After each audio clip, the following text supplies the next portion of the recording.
Gadget Mom.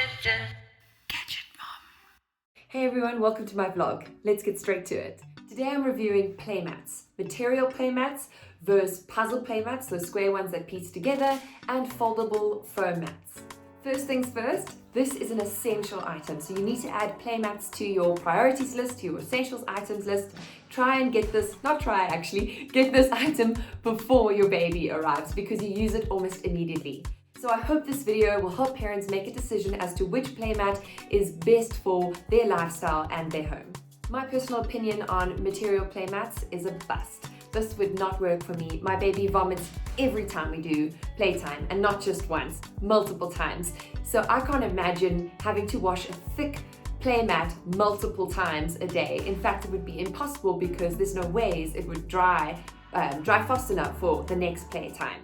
I also have dogs, and my one dog particularly loves to play in the dirt, so it would also not really be hygienic, and again, I would have to wash it all the time. Another reason I'm not as fond of the material mats is I personally don't think it's enough or as much protection against bumping their head compared to a puzzle mat and a foldable foam mat.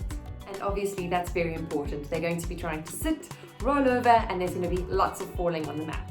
I will admit that I almost bought one of those tactile material mats. You get these beautiful ones with 3D crabs on or little dangly bits, and your kids can tug on them and touch them, and it's just a lot of entertainment and good for exposure to different textures. So if you have the budget, you can get this and take it out for your kid to play with, and when they vomit on it, you can put it in the wash, and when it's dry in a day or 2 or 3 days later, you can take it out again because it's not their primary play mat.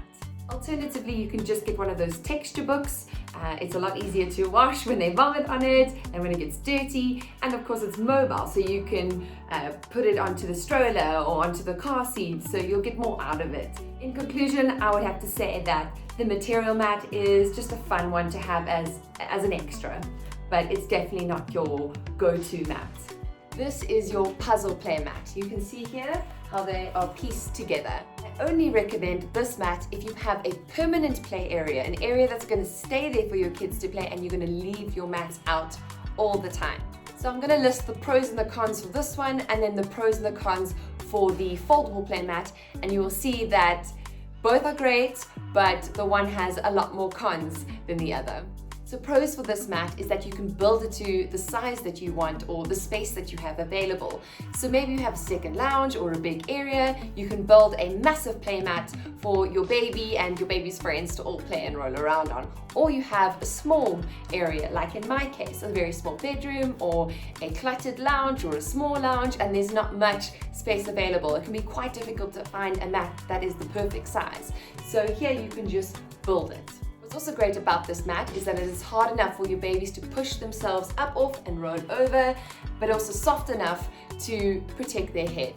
The best part of this mat for me is how easy it is to clean. So when my baby vomits, I can just take a wet cloth or a wet wipe, I normally have them in every corner of the house, and just quickly wipe it and let my baby carry on playing. It does not disrupt playtime like a material mat would.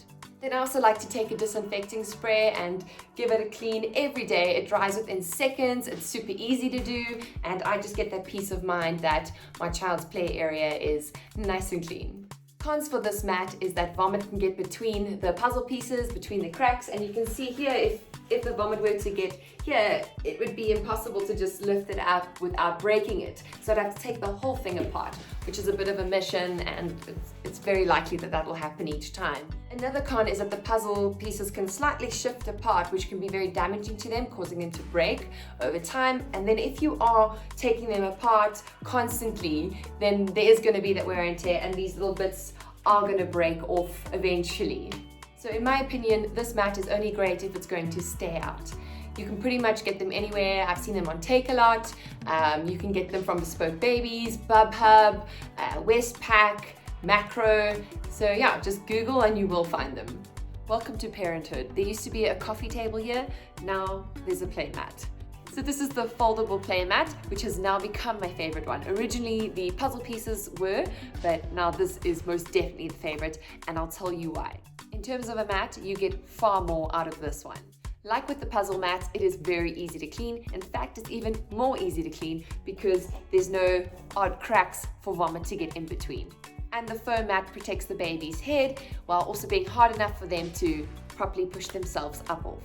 It is also waterproof, and I love the fact that it folds up into a nice little compact rectangle. It comes with a little carry bag, and you can just take it with you to the grandparents. You can take it to a picnic, you can take it to the beach, or when you go and visit friends and family, or take it upstairs or go outside and have playtime in the garden. And then again, you can just easily clean it after your outing. Let me show you.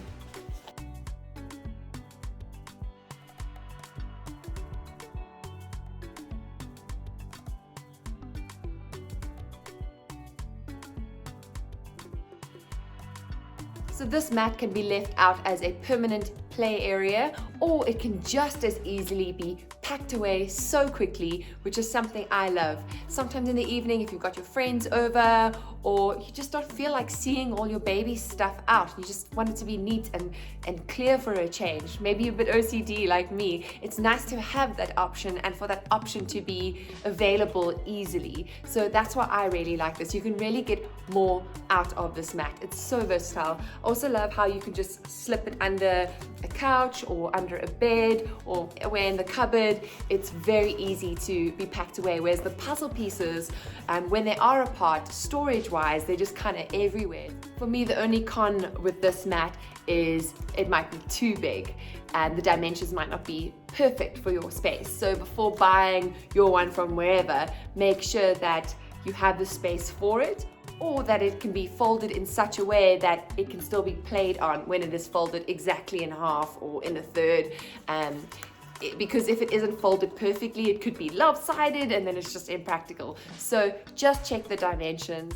Personally, I really love this one. If I could do it over again, I'd probably look for another one of these that is just significantly smaller, so that I had the option to put it out flat and properly in the baby's room and be able to put it away when I want to, because right now I'm like walking over it all the time and you know, these germs and all of that. So in conclusion, I would strongly suggest going for the foldable foam mat. It's a lot more affordable, it's significantly cheaper, and you get far more out of it. If you have a one-story house, then this is great. If you have a two-story house, then the puzzle ones are a nice option to just have permanently upstairs or downstairs or vice versa. So there you have the various types of mats with their pros and cons. I hope this helped a lot and that it helps you make a decision as to which one to buy. Thanks for watching. Give this video a like and share your opinion in the comment section below. And please do share this video so it can help other parents. And don't forget to subscribe so that you don't miss the next review. Gadget Mom. Roll over. Good boy. Mila, come, roll over. We'll get there.